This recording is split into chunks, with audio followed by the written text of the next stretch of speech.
Today, this year, we're living in an upside down world, okay? Upside down, literal upside down world. We'll be going over first movies and then video games. We're literally living an upside down world. Movies and games that were projected to flop did not flop at all.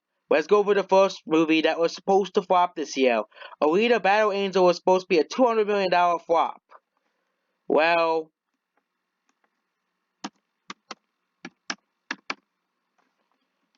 Alita Battle Angel was projected to be a $200 million flop.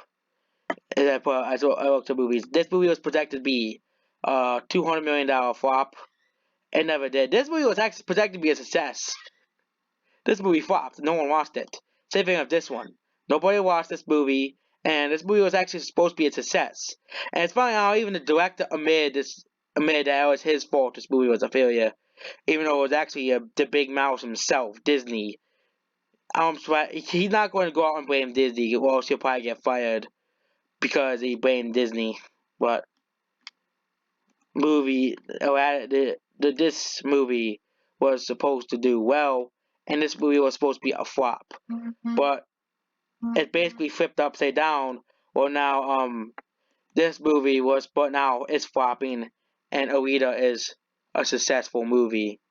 Captain Marvel was successful only because of Endgame. So Captain Marvel probably will have sold similarly to Dark Phoenix, and there's actually a conspiracy theory that Disney was buying tickets for Captain Marvel to make sure it didn't flop. If that is true, then Captain Marvel actually is truly a flop, and Disney was the real reason why Captain Marvel was so successful at the box office, especially probably in China. China, they'll watch anything. They watched the crappy. They made The Last Night not be a flop. The Last Night was terrible. So I think the American numbers are true for Captain Marvel. We're living in basically upside down world. And especially look at politics. You're definitely living in upside down world where everybody thinks Bond, emotions and stuff. And that's basically politics and stuff. Nowadays, politics isn't really anything new.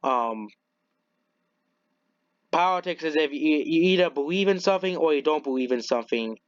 Now let's go into the most recent thing. Everybody hates Call of Duty. Okay, everybody used to always complain how Call of Duty is so overrated. Well, Modern Warfare, they're listening to the fans. Okay, Modern Warfare, they're going out and listening to the fans. They're saying that we want a dark story that basically takes place in in the time of Modern Warfare, and people have been asking for another Modern Warfare game, and you know what they do? They basically say, "Yup, we're making more Modern Warfare games. You get what you want." And of course, the SJWs and critics are angry at that. Of course they are, and they're pushing realism, what Call of Duty fans wanted for a long time, and they wanted to actually have an actual story mode. Um, and this and Call of Duty will probably be the best-selling game of the year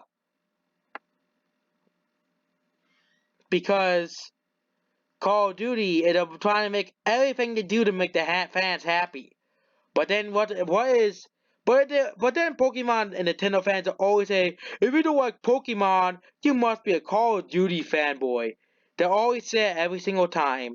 But now Pokemon is just purposely pissing people off. Okay, Pokemon Sword and Shield could be a much stepping stone to a better making changes in the series like new features. But now they're limiting the Pokédex. And you know the weird thing about this?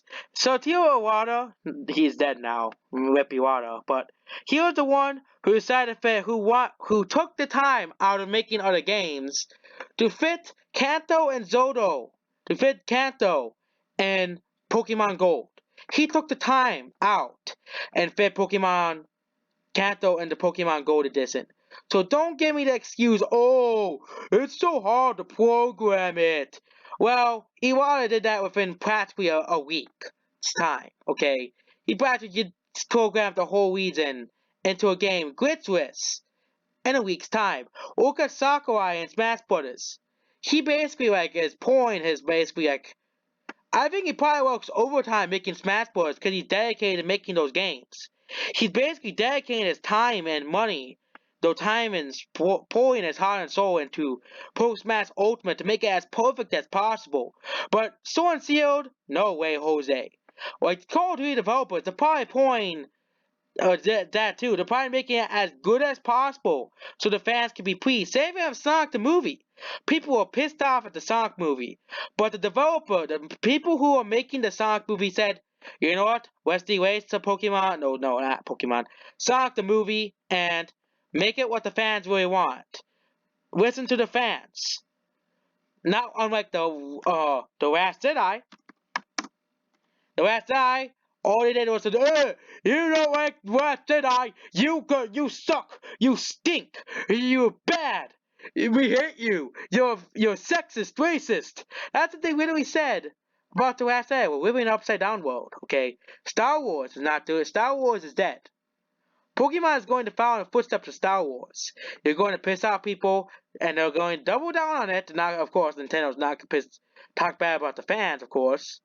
But the practically saying, okay, we're doubling down on it, we still can't do it, we're not going to do it. We're not going to do it again, but make it come out on the day.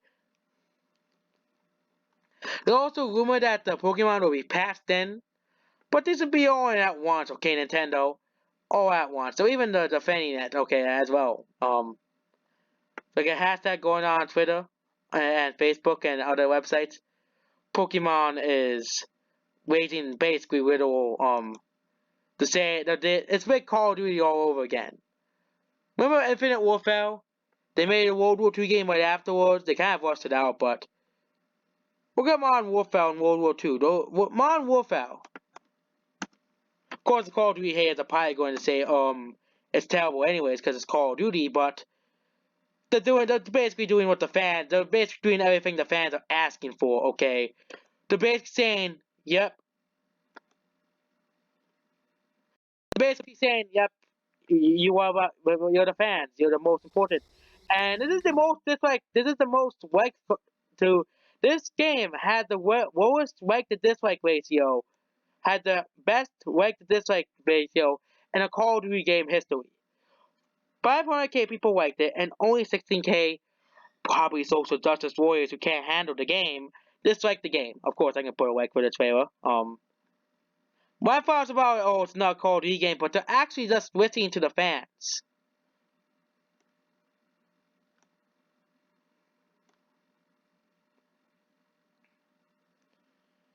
They're, they said they're not going to censor the game, okay?